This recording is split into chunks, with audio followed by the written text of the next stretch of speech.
तो दोस्तों मंगलू लक्कड़बग्गा अपने पूरे ग्रुप के साथ रात के अंधेरे में शेर से शिकार छीनने की सोचता है, लेकिन वो भूल चुका था कि जंगल में बिजली आ चुकी है। कुछ ऐसा ही प्लान था ज्योति स्कीम के अंतर्गत जिहादियों का जम्मू को हिंदू विहीन करने की एक साजिश चल रही थी, लेकिन कोर्ट ने इस पूरी साजिश को निरस्त कर दिया है। लेकिन क्या था इस स्कीम के अंदर ऐसा फारूक अब्दुल्ला ने जो लॉन्च की थी और किस प्रकार से जम्मू की डेमोग्राफी को चेंज करने का पूरा प्लान था, दिखाएंगे आपको इस वीडियो में। बने रहिए हमारे साथ, देखते रहिए आज की ज्यादा खबर।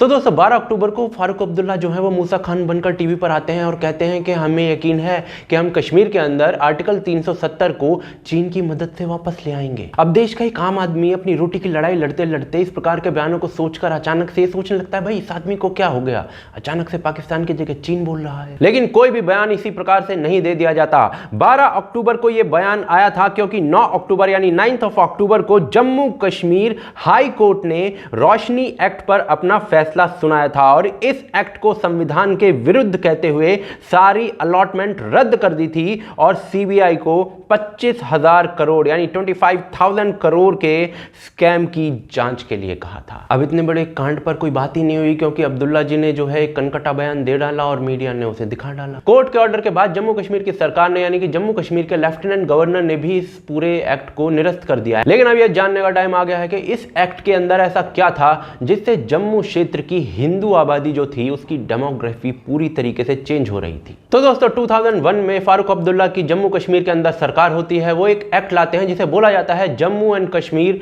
स्टेट लैंड एक्ट, जिसको बाद में रोशनी एक्ट भी कहा जाता है और यह 2002 के अंदर लागू कर दिया जाता है। क्या था यह एक्ट? तो जी अगर राज्य के अंदर राज्य की जमीन किसी व्यक्ति ने इलीगल रूप से हथिया रखी है तो उस व्यक्ति से मार्केट रेट लेकर उसे जमीन का मालिक बना दो। आसान भाषा में समझे तो किसी भी राज्य के अंदर दो प्रकार की जमीन होती है। एक होती है सिविलियन की जमीन जो कि कृषि के रूप में हो सकती है या फिर प्लॉट के रूप में हो सकती है। दूसरी होती है राज्य सरकार की जमीन या फिर केंद्र सरकार की जमीन। अभी जो केंद्र सरकार या राज्य सरकार की जमीनें होती हैं इन पर अवैध कब्जे होते हैं। तो जम्मू और कश्मीर की सरकार ने सोचा कि भाई जो भी अवैध कब्जे हैं हमारे राज्य सरकार की जमीन पर, उन्हें अवैध कब्जे करने वालों को ही मार्केट रेट पर बेच देते हैं। इससे बहुत सारा पैसा आएगा हमारी राज्य सरकार के पास। क्यों आया है ढिंचा का आइडिया अब्दुल्ला जी के दिमाग में? तो जी उन्होंने ऐसा सोचा कि मैं जम्मू कश्मीर के लोगों को बिजली देता हूं।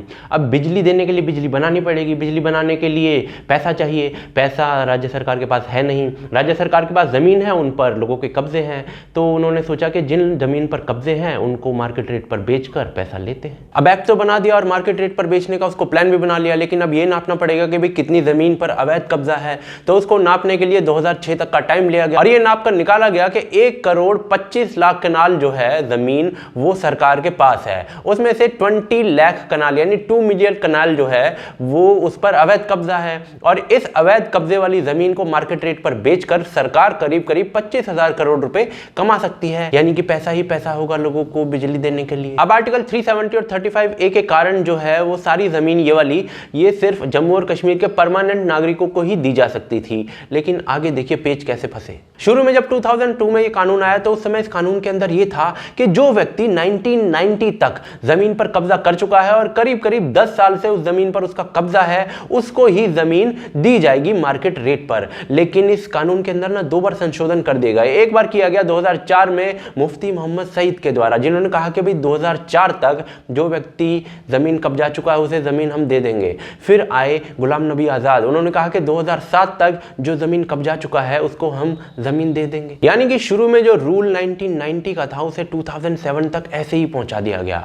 लेकिन आगे खेल और खतरनाक हो जाता है। नवंबर 2005 में गुलाम नबी आजाद जो हैं वो जम्मू और कश्मीर के मुख्यमंत्री बनते हैं और एक साल के अंदर अंदर वो रोशनी एक्ट के दूध में पानी मिलाना शुरू कर देते हैं। पहले रूल ये था कि मार्केट रेट जो है उस पर एनक्रोचर यानी कि कब्जा करने वाले को जमीन दी जाएगी। लेकिन एक साल के अंदर अंदर उन्होंने रूल चेंज कर दिया कि भाई 25% ही दे देना मार्केट रेट का और जो एग्रीकल्चर लैंड है ना उसका तो 15% ही दे देना मार्केट रेट का। लोगों ने धपाधप जमीन कब्जानी शुरू कर दी। लेकिन गुलाम नबी आजाद ने फिर क्या किया कि दूध में पानी मिलाने के बजाय जो बाल्टी थी दूध की उसे पानी के नल के नीचे रख दिया और पानी का नल खुला छोड़ दिया। 9 फरवरी 2007 को नया रूल आया कि भाई आपने 2007 तक जितनी भी जमीन कब्जाई है ना उस पर प्रति कैनाल आपको सिर्फ 100 रुपए देने हैं, यानी कि 1 एकड़ जमीन के सिर्फ आपको 800 रुपए देने हैं, जमीन आपकी हो जाएगी। कोई हमारी भी 100 एकड़ करा दो भाई। अब सारा तामझाम हो गया, अब तो बटनी थी जमीन। तो जी मार्च 2013 तक की रिपोर्ट है, 20 लाख कैनाल जमीन बटनी थी, उसमें से 3,50,000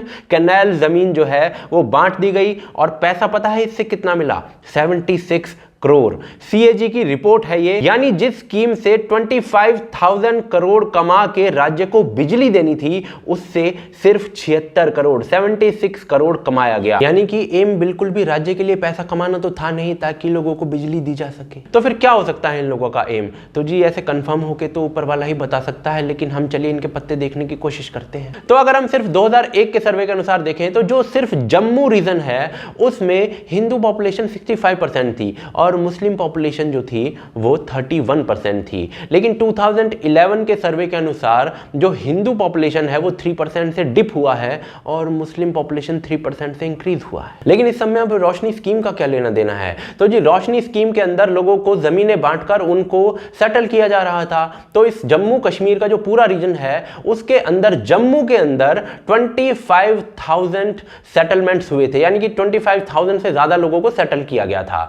और जो कश्मीर रीजन है उसमें यह अमाउंट सिर्फ करीब 5,000 था। और जो जम्मू रीजन के अंदर 25,000 सेटलमेंट्स किए गए थे उसमें से 90% मुस्लिम पॉपुलेशन थी। दूसरी तरफ रोहिंग्या और बांग्लादेशी इलीगल इमिग्रेंट्स को जम्मू में सेटल किया जा रहा था।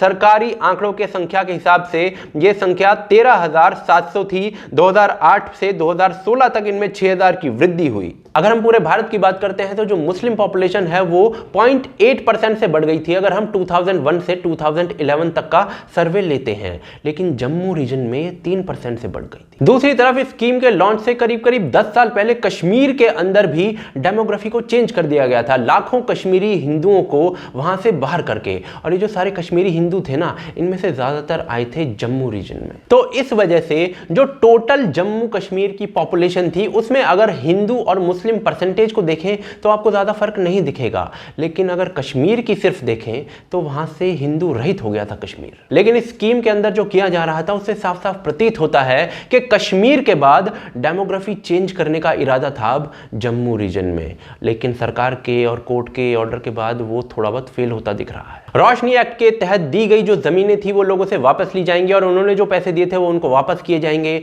लेकिन इस सब के कारण जो डेमोग्राफी के अंदर बदलाव हुआ है उसको हम चेंज कर पाएंगे या उसको हम वापस ले जा पाएंगे, ये तो मैं नहीं जानता, क्योंकि मेरे भोलेपन से तो आप वाकिफ हैं ही। लेकिन आप लोग जानते होंगे, आप भारत की जनता हैं, तो आप हमें बताइए कि इसका क्या परिणाम भविष्य में होने वाला है। साथ ही साथ आप AKTK की मर्चेंडाइज ले सकते हैं भोकालफैक्ट्री.com से, जो सारे लिंक्स हैं डिस्क्रिप्शन के अंदर हैं। आप हमें सपोर्ट भी कर सकते हैं patreon.com के थ्रू या फिर ज्वाइन बटन के थ्रू, जो लिंक्स है डिस्क्रिप्शन के अंदर या फिर पिन कमेंट के अंदर है। आपका सपोर्ट वांछनीय है क्योंकि वही इस चैनल को जीवित रख पा रहा है। आप देख रहे हैं आज की ताज़ा खबर। जय हिंद, जय भारत।